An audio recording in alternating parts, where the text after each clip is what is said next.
Biofriendly Podcast. It's the Biofriendly Podcast. All right, well, welcome to the Biofriendly Podcast. We are here now having a show with me and What? Noel. We're having a show again?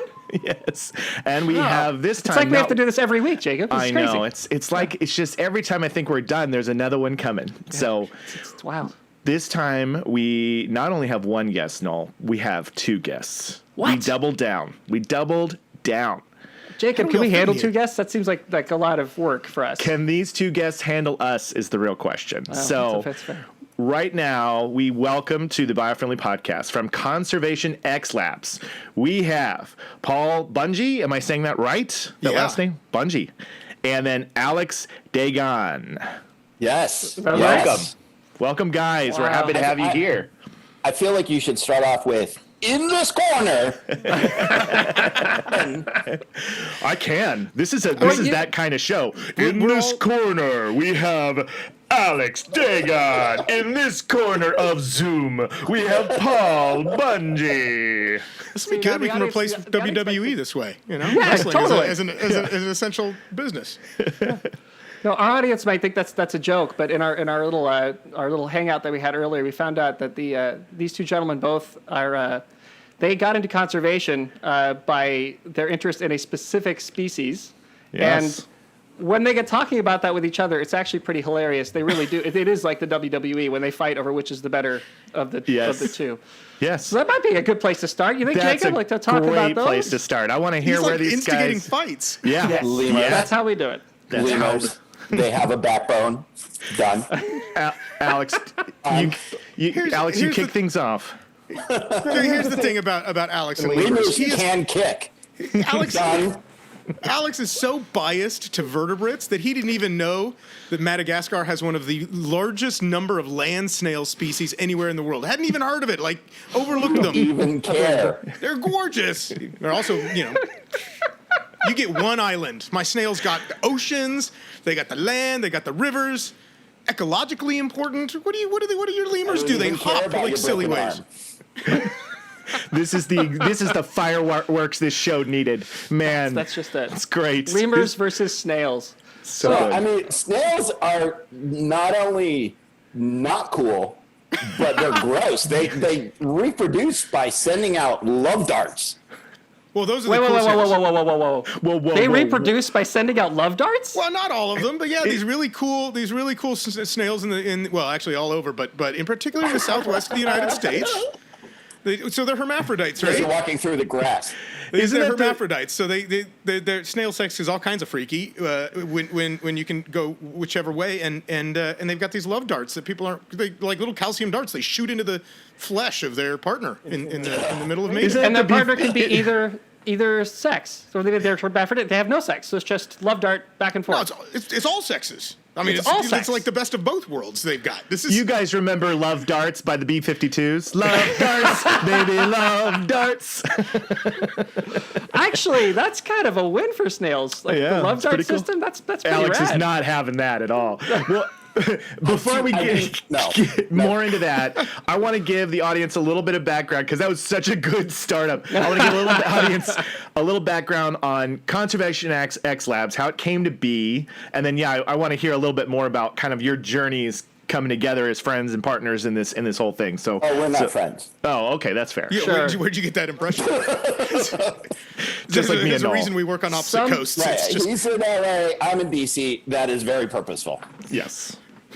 Look, so long as it works. So long as we're getting the I'm conservation actually done. getting pissed off just looking at him right now.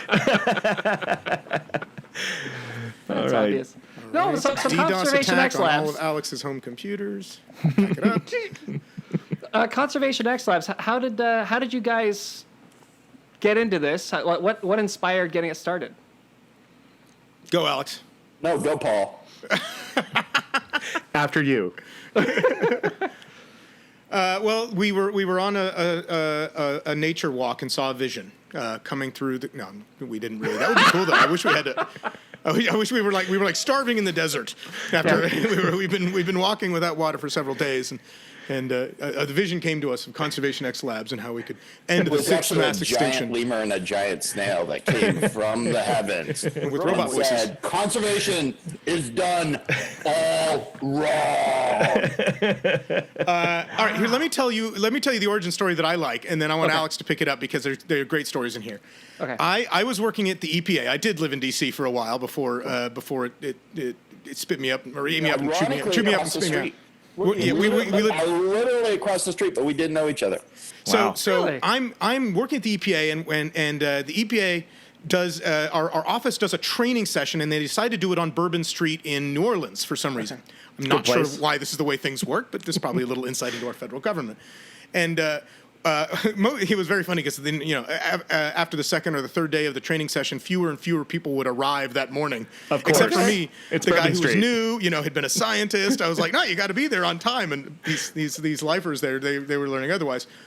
Well, I was getting slower and slower by the end of the week because it's really hard not to drink too many hurricanes in New Orleans, and I was walking behind the group and stopped to catch a soccer match that was on TV outside of one of the bars, and another guy that worked in my office, a guy named Clay, stops as well, and we start bonding over soccer because it's not this is years ago, it's not quite as popular as one would like it to be, and so we get to know each other. It turns out that Clay had just gotten back from Afghanistan, where he had been detailed to the State Department to help them set up their Environmental Protection Agency. Alex's computer just crashed. Yeah, I was going to say. Yeah, it seems like it disappeared for a minute. So I was like, he does not like your story so much that he I know, left right? the This is call. had it. He was like, left the this is total BS. I'm out. He left the building. Oh my God, we'll get him back. Let's continue on. We'll Yeah. finish your story, and if he doesn't, I'll tell all the stories then. then. I'll tell all his stories because they're the good ones. Sounds good. Well, so Alex had also been in Afghanistan during that time. He was working for the Wildlife Conservation Society, where he was actually doing things like not only helping to set up that Environmental Protection Agency, but setting up the first national park. This is in the middle of the war, in the middle of the Afghanistan war. He's helping to set up ways of tracking down and understanding the snow leopard, which is one of the most amazing creatures on the planet, in this area called the Wuhan. That's like, I've never been. I have no idea. I'm not that guy. Alex is that dude. But when you look at this place, it's like one of the hardest places in the world to get to, and of course the roads are all mined, and they're and he so Alex wrote a book about it, plug since he's not on here, that came out last year, called the Snow Leopard Project, and it's amazing because the first chapter is bird watching with the Taliban, and that just gives you a sense of the craziness that's going on in here. But so Clay and I get to be talking and friends, and I'm hearing about what Clay's doing, and he mentions this guy Alex, who, as Alex said, happens to live just down the street from me, like right across the street in DC. And so we hit it off, hit up a friendship, and decided, well, we had, the other thing was we both had these interests in totally disrupting the way environmental conservation worked, just recognizing that it was like slow and a little bit backwards and far too often technophobic. And so that started, and this was like 12 years ago, so it took a lot longer before we actually started Conservation X Labs. But that was the real genesis of like, hey, you and I see the world kind of the same way. We need to do some big things in order to protect the planet and to actually end human-caused extinction, this sixth mass extinction that we're in. What can we do? And so there's a whole bunch more journey that I'm happy to tell, but we can also pause and like you guys can ask some questions about how it is then that CXL, because of course that was years before we both started. We had lots of other jobs in between, et cetera, et cetera. Yeah. Right. Somehow So I it's ended up in very LA. CXL. What is the? I guess what would be like the major drive behind it, or the major purpose, or like if you were to describe what is CXL about to our audience, how would you go about that? So Conservation X Labs, we do two things. One, we harness a global crowd, brilliant people from all over the world, but also every background or industry, and help them create new innovations, set those up, and get them to scale. And the other half is that we build those things ourselves. So we build new products, new tools, spin them out, things that can actually help address. And then what we focus on is what we call addressing the real root causes of the problems, not just the symptoms, like what, oh my gosh, that forest is disappearing. But why is the forest disappearing? Is it for cattle production or soy production to feed cattle? Is it the artisanal gold mining that's happening that's stripping the Amazon bare? and then targeting exactly what those things are. And so Conservation X Labs really works at the frontier of both innovation and technology to help stop the sixth mass extinction by getting at those underlying drivers. That's great. And that's That is why amazing. Alex is one of the finest people you'll ever meet. He's generous to a fault, kind. Yeah, that's that's what not you've what been you- saying. that's what you were the saying, whole for sure. time. Exactly right. That's exactly right. Yeah. So no, Alex. So we got half the story mostly about Bourbon Street and boozing and craziness and hurricanes and a lot of stuff. But it's interesting. We were just talking about what CXL is about and how you go about things. And one of the things that came up that I found really interesting is you're saying that at the time you're finding that environmentalism and how people approached it was kind of technophobic. Do you mind following up on that? Yeah, I mean, I at that time, I think people honestly, I obviously did, speaking of technophobic, my computer literally decided to kill itself, but That's not how it works. I think it's people that are your computers like taking technophobia. Make a point. All right, but I mean, there's a whole series of problems, right? We like to pretend in conservation that humans are nowhere near nature, right? We literally are trying to restore the world. We have this image that we have a national park. It is as if Adam and Eve are still around, right? It is the most pristine thing. There's not a place that we haven't actually modified or changed, right? We actually work against human behavior rather than harness it. We are afraid of markets because they're inherently bad, and then on technology, they also just assume that like anything dealing with tech was the source of the problem, when in fact tech is neutral. It is a tool that we can use however we choose to use it. If we choose not to use it, we lose the opportunities and in particular the leverage that it brings us to be able to do more with what we have at a greater scale. And just given the speed and the scale of the problems that we are facing, we need to have better tools, exponential tools, because those problems are increasing with population growth, and have those tools available to us. And that's what technology allows us to do. It is both technology and innovation and the increased connectivity that we have allow us to supercharge conservation. You're speaking our language here. It's one thing that we talk about a lot is the need for innovation as part of solving the problem. That it really, there's nothing wrong with being inventive. There's nothing wrong with creating something better that replaces something that's not working that can also be harmonious with the environment and with our causes. So that's let's put a fine point on it. Let's give you an example of one of the things that's doing the most damage to nature, which is fossil fuels, right? Right. I mean, but of course, fossil fools. Those are really bad. They're the worst. But they have a great band. So if you ever get a chance to go check them out. Got to check out Fossil Fools. We're right now in the middle of this pandemic, right? And we're seeing what we estimate this year is going to be 8% lower carbon emissions. Right. So first of all, 8% is a lot, but nowhere near enough, right? Right. And that's with individuals basically staying home, right? The streets are empty, airplanes have stopped flying, all of these sorts of things. But what that goes to show is you don't just turn off the economy. Because this is a horrible way to solve environmental problems through a pandemic. People die, economies crash, everyone's out of work. I mean, it's just massive disruption. Yeah, sure. When oil was first discovered, you know what it replaced? Kerosene, which came from whale oil, right?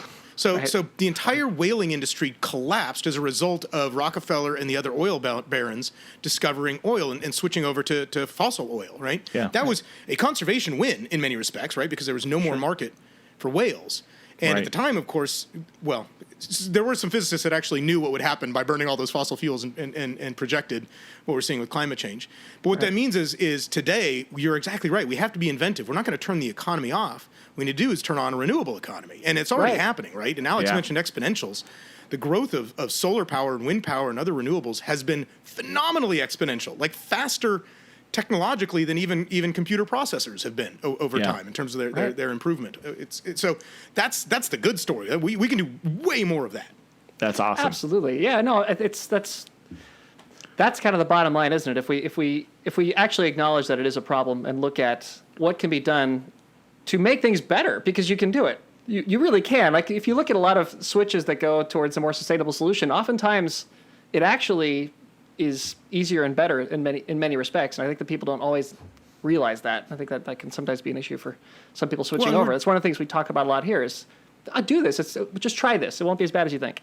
Totally. You know? Well, change is hard, though. I get that, right? But we're smart enough now and have enough tools at our disposal to be able to create solutions and be aware of the potential negative consequences and then avoid them. Like, I mean, where we should be anyway. We don't always get that good at it, but we have the capacity as humans to do that.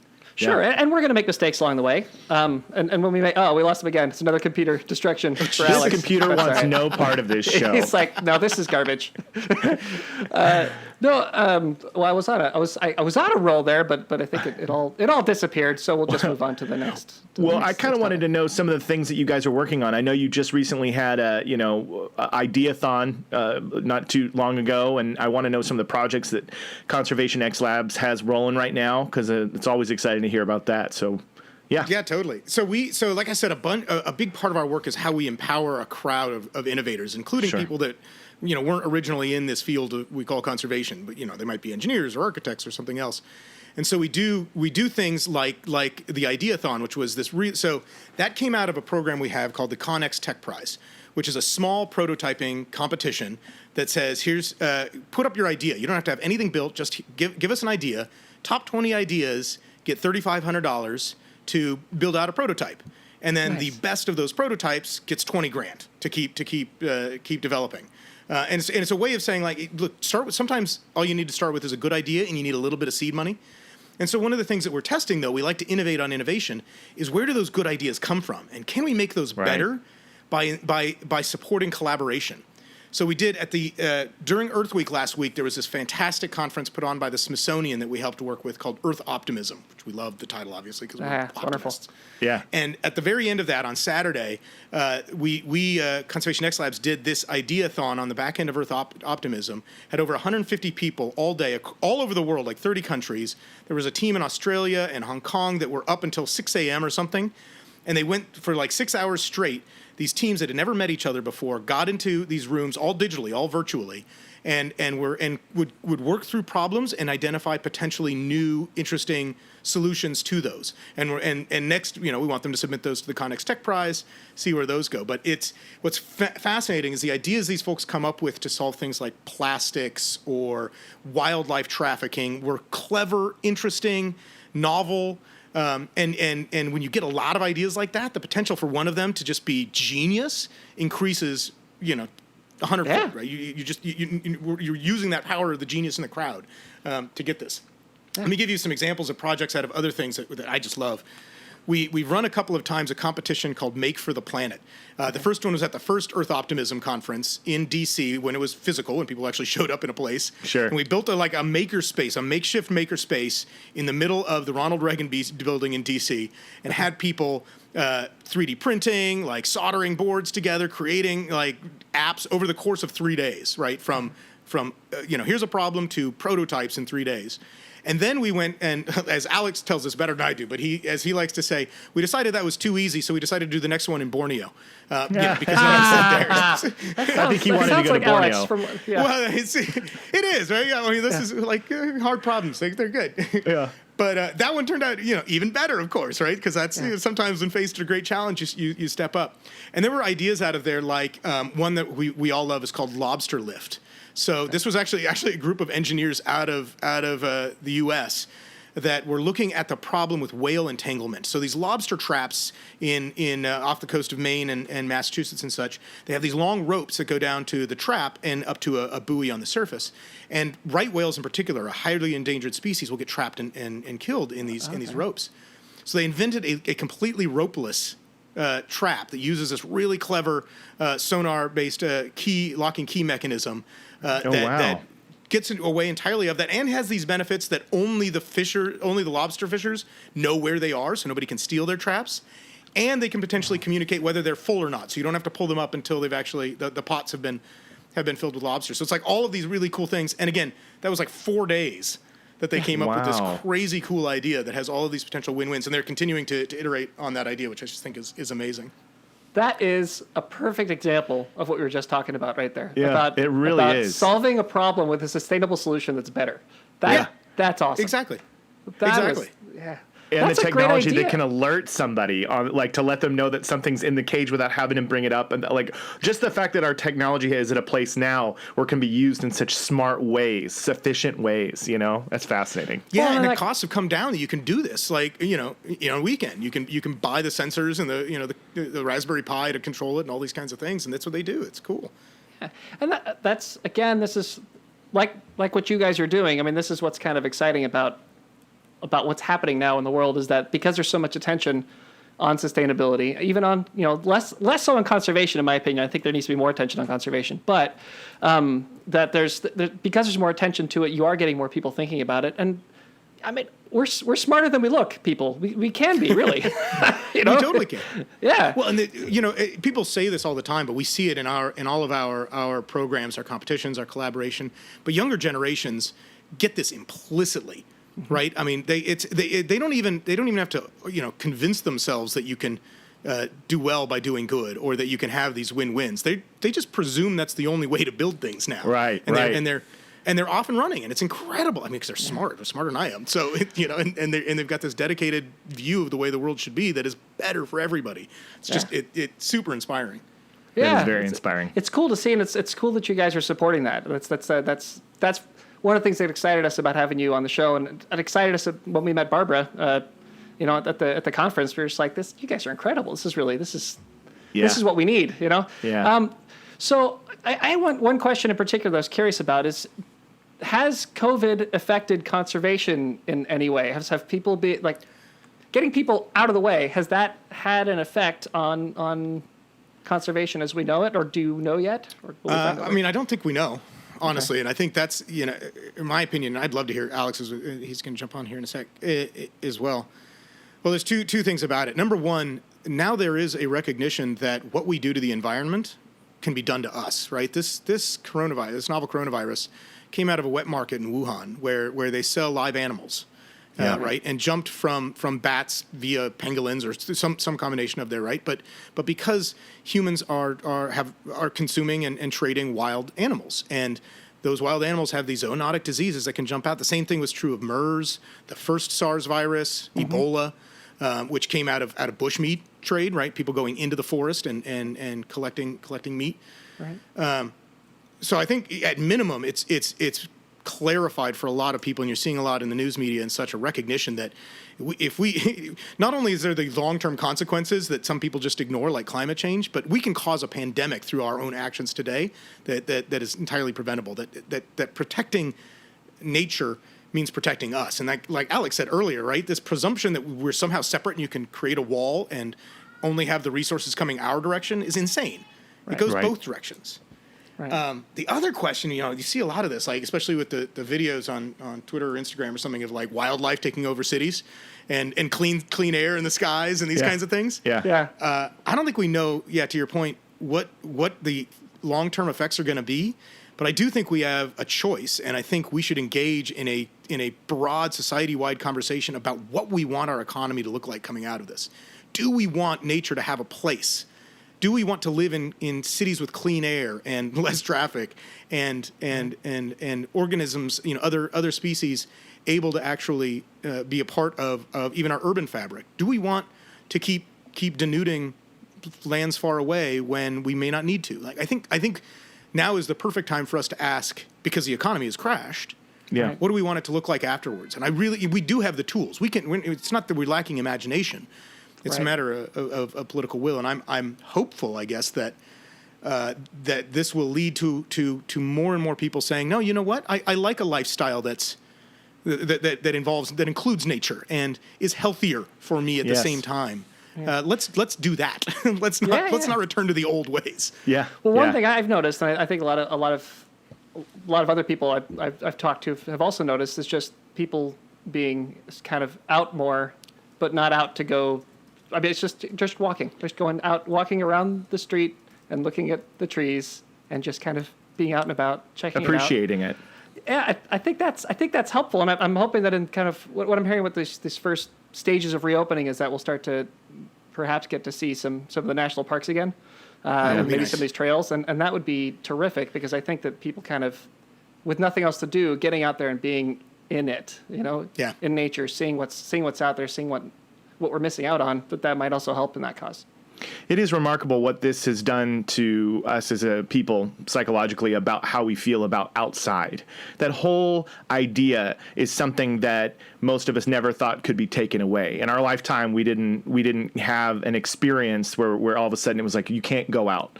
And to have that happen, I think you are absolutely right. We will emerge with such a better understanding of how precious it is, and that protecting nature and the environment and animals and the world is the top of the priority list. It should be number one. So I think it's going to be interesting to see. I wanted to ask a little bit too about when we met you guys the first time. There were some really fun stories. I was hoping that Alex could share some of his adventures, but you might have to be the one who does shares his stories. Yeah, he's shares telling his me that stories his until he computer is returns, because I'd love to hear some of those. Completely crashed right now, so he may not come back. Yeah, I wrote. That's all right. That's okay. I mean, the cool thing is we had an appearance by him, which was great. That's our celebrity cameo for the he for was the our show. cameo of the episode. He's elusive. You never know when he's going to show up. just long enough to scream about vertebrae, and then off he goes. Yeah. That's good. Yeah. So, well, since you have you've now got the floor. Yeah. Can you tell us why snails? I've got to know why snails. Yeah. Honestly, because I was interested in the questions. Like I most people they love nature for something charismatic and all the rest of this, and I think I've always loved it because it's so damned interesting. Like it's just fascinating, and so I've always been interested in invertebrates simply because they are not as well studied as vertebrates. My first paper was actually on a group of organisms called brachiopods, which probably no one has ever heard of, that are these now mostly deep sea things that look like clams but aren't, kind of thing. They're completely different phylum, and so. Cool. So I'm interested in those kinds of weird things and I was interested in how they evolved and why there were so many species in various places. Now the cool thing is, I'm not dumb, so I picked a group of snails that does not live in North America and had to go to the South Pacific and to Europe and the Middle East to do all of my studying. So that, I wasn't. You didn't pick the Toledo snails. I didn't pick the Toledo snail. It was very much like, okay, I've got to do a summer in Tahiti and I have to do a summer in Samoa, and then I had to do a year in Europe and the Middle East, and so it was smart. It worked out okay. It was smart. It was a good adventure. Yeah. And the good thing is it does produce some adventures. So one of my favorite stories was I was in the Ukraine, and we're in southern Ukraine, and I had hired a member of the National Academy of Sciences of the Ukraine because he hadn't been paid in like 6 months because it was there, right? And so he becomes like my field guide all around, and we hire a driver with us, and so we're driving all around, and it's getting late one night, and we're deep south Ukraine, outside of Odessa. And we need a place to stay, but we found this great site for collecting these snails, and we don't know where we are. We're just down some dirt road when all of a sudden this totally drunk Ukrainian dude shows up out of the dusk, right? And they start talking, and then he gets in the back seat with me, stinks to high heaven, this completely, and he starts directing us, and we're driving up, and we end up at some like ramshackle house. Alexei, the guy I'm working with, says, "Oh yeah. This is the warden of this region." I was like, "What the hell does this mean? What are we doing?" And they grab some keys, and the warden takes us down. And now the drunk guy's walking in front of the car to lead us to where we're going. Somehow he has some authority. This drunk guy, I don't know what he's doing. And we end up stopping, and all I see is this sign, straight out of the Soviet Union. Okay. With this like stern-looking nurse, and I'm going, what does this say? And Alexei says, "Oh, that says the health of the nation is its strongest defense," or something like this. Okay. So we end up staying the night in an abandoned Soviet sanatorium, right? Oh my Which was gosh, creepy as hell. Oh, for sure. Like the bed was on. There were like 3 beds. One of them only had stacks of bricks for legs. And that was the one I got. Apparently, that was the nice one. Super rickety. I guarantee I got all the bed bugs. The toilet had been used but was non-functional. That was really sketchy. This is a horror film. We had to get water out of a well, like literally one of those wells that Timmy would fall down and Lassie would have to like with a bucket and a crank and all the rest of this, which I'd never seen. I didn't know they existed. Yeah. And then watched television on the world's largest television I've ever seen. Like, imagine what the Soviets would build if they built a television. Yeah. It was as big as a van, like that had the worst resolution, all in black and white. It curved out at this crazy angle. It looked like a giant parabolic mirror sort of thing. And that evening we're watching this, and my two guys are really excited because I, as a grad student, was earning so much money compared to them that we were having beers and eating sausage for dinner, and they were like, "This is the life. We're living the dream." life." And I'm sitting there going, "I'm gonna die." Polish Wow. sanatorium. Oh my gosh. Wow. That is Snails awesome. get you into trouble too. This is the good stuff. Yeah, people don't realize, right? They don't realize. Scientists No, get into like- trouble. Anybody that's ever been in can the field lead knows, to- like, it goes left, right, and center all the time, man. It ain't a that's straight great. path. Oh, that's great. Well, we're kind of coming towards the end. So Yeah. one thing I wanted to have you kind of explain, because we touched on it in the show, but we've purposely actually held off since we spoke a couple months ago. But the sixth mass extinction. Do you mind walking the audience through why this one in particular is unusual, and also what that all means? You know, what the other extinctions were and the difference. Totally. So, a mass extinction event is something that happens in the Earth's history that leads to the vast majority of species going extinct. And most of us are familiar with the dinosaurs. So that was called the end Cretaceous, or the KT extinction. That was the most recent until now. The dinosaurs all went extinct except for birds, which have evolved from dinosaurs, and a whole lot of other things, including ammonites, these really cool like shelled mollusks that looked like squid with shells and giant things, etc. And there were 4 other previous ones going all the way back to the end of the Permian, about 245 million years ago. So these are all ancient history, and people have studied them forever. In between mass extinctions, things go extinct all the time, right? New species arise, and some species go extinct. And that rate, that background rate, as we call it, that background extinction rate, is generally pretty low. And actually, it's been decreasing over the entire history of life on Earth since the Cambrian explosion, like 500 million years ago. But now what we're seeing today is rates of extinction that are 1,000 to 10,000 times higher than that background rate of extinction. Now, to put that in perspective, that is significantly more than even the Permian, the worst extinction, when more than 99% of all species on Earth went extinct, and more than the end of the Cretaceous when the dinosaurs did. That rate, in other words, the speed with which things are disappearing from our planet is so high as to be almost unimaginable. And it's happened over really just a few hundred years. So that's why the pace is so compressed, right? Mostly these mass extinctions take place over a few million years. Right. You can see them in the fossil record. This is going to look like a complete transformation of Earth in an instant in the fossil record.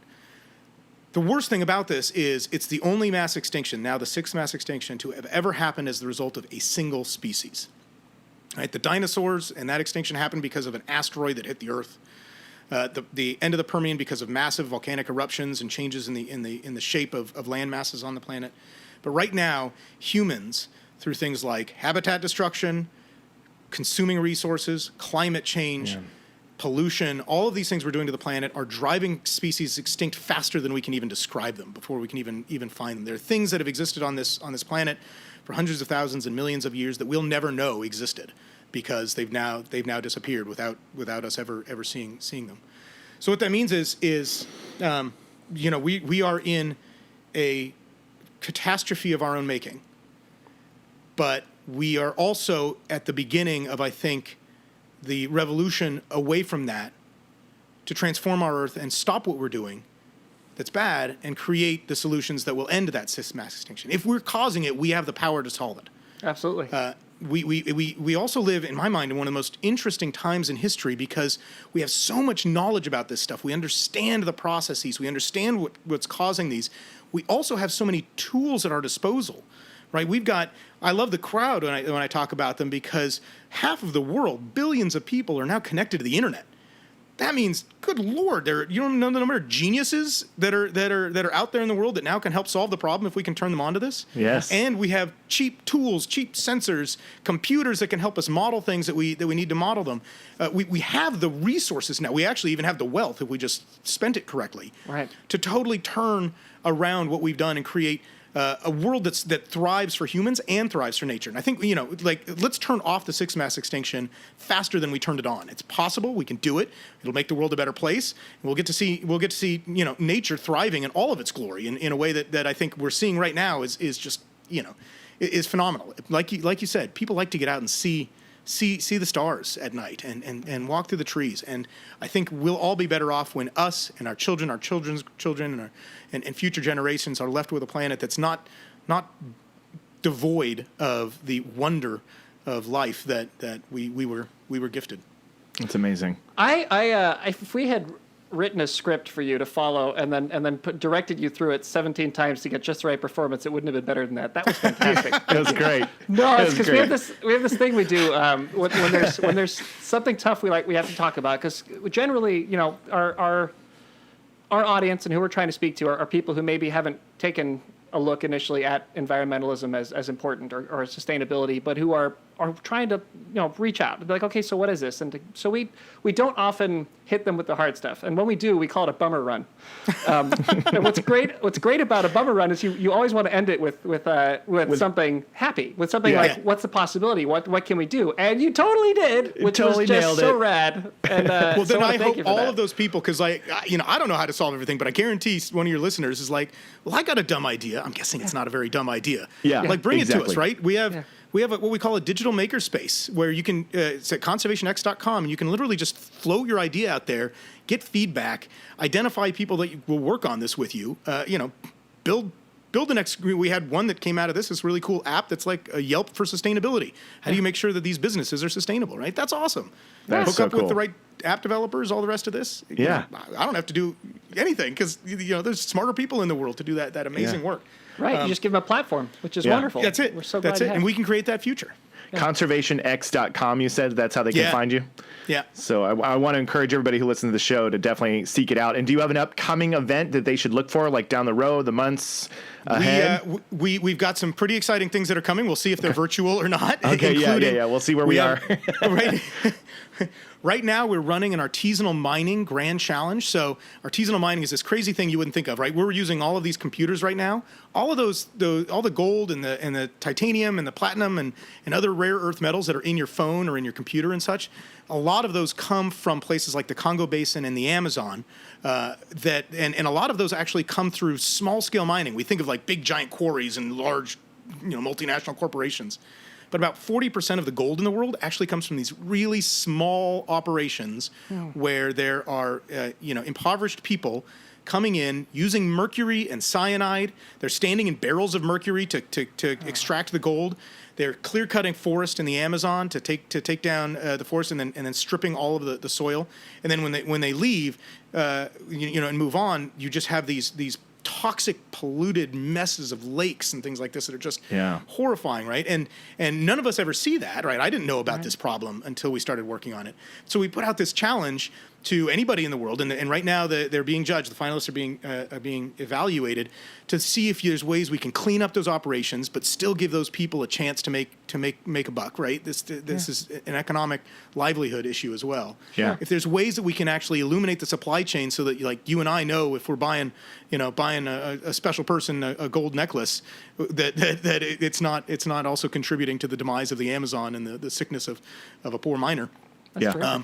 And ways that we can then use and shape data into something to create new solutions or more effective ways of protecting the environment and still gain the resources that we all need for modern life. So that we're going to award this fall. Those winners are going to come out of it. We're going to see some amazing. I've already seen some of the. Can't talk about what they are yet, but some of the ideas that have come out are really freaking cool. Like just clever, interesting, novel, and things that could scale really quickly. So we stay tuned for when we announce that. We were going to do it in September around the United Nations General Assembly, which may not happen. So we don't know exactly what the format will be. Everything's so fluid right now. Yeah, but we hope, even if it was in person, we would live stream it. We'd want people to come and see what it is. And shortly thereafter, we're actually going to launch a new grand challenge as well. So stay tuned for that because that'll be a chance for anybody who wants to solve another big giant environmental problem to jump in and throw their hat in the ring. Well, That is thank you so so cool. much. Yes. We loved having you on. We love what you guys are doing. We're really, really excited about all of that. We're excited to support you in any way we can. So let us know if you need to come back on or you want to talk about anything. We'd love to have you both. Maybe next time Alex can stay on the call. Well, I got an email. Well, you got to get Alex's stories. So we got to get him back on just for his crazy stories. Because as of today, Snails are winning 10 because yes. I just didn't hear much about Snails. About I mean, lemurs, honestly, so. he forfeited. No, I got an email from Alex while we were wrapping things up here, and he just said wasn't able to get the machine up and running. So I think that just means we have to have you guys back on, because we're just starting to crack the surface on a lot of this great stuff, and it was such a fun episode. We'd love to come back and keep chatting. It's too much fun. Let's do it. So awesome. I'm so glad you were here. Should we let him go so he doesn't have to sit through us doing our tags at the end? Yes, for sure. So thank you for stopping by. We're gonna do our little wrap up deal now, but thank you again, everybody. ConservationX.com. Yes. Please check it out, and if you have any good ideas, that's where you'd submit them. And keep up the great work. Go awesome. Snails. Thanks. I'm so excited about it. Go Snails. We're winning. We'll talk to you soon, Paul. Bye-bye. Okay, bye. That's awesome. So, what Jacob, a show. Yes. How awesome was that? I mean, so awesome. So Right? awesome. I was kind of geeking out. Weren't you a little bit? Weren't you geeking totally. out? I was geeking out. It was Totally. just like, I could listen all day. This is know. great. Great. I know we didn't even get to hear from Alex, so we were totally I know. totally involved. It was amazing. Yeah, I know. But we'll get him back. So for We'll get those him of you back. who missed out, he's got some great stories. He's had an Indiana Jones like life, Alex. So you do need to hear what he's been up to, and we'll bring him back on so you guys can all check that out. But in the meantime, I think we've been your beacon of light in a gloomy environment. More than just charismatic megafauna. Now featuring greater parasympathetic nerve activity. Nature is perfect. Look at eggs. Dolphins. What do they do? They don't. Dolphins don't quit. That's right. You got it. Dolphins don't quit. And it's funny because I wish I'd prepared before I came in, but we had the one that was on the Shelby from episode last week. Yes, but it's totally left my brain. Whatever it is. Oh, I know what it is. Of course I do. It's without further ado, or something like that. Remember, because at the opening of the episode, right. I said without further ado, and you were like, without further ado. Without further ado, yeah. Without further ado. Oh, there we go. That was a lot of fun, Noel. Yeah, Good times. Great. Good times. Let's All do right, it. well, let's do it again, Jacob. Let's do do it another again. podcast next week. let's do it next week, and let's definitely get those guys back for sure, because they are for a sure. blast. Yeah. All right, we'll see you next time, everybody. Bye, everybody. Bye. It's the Biofriendly Podcast. It's the Biofriendly Podcast.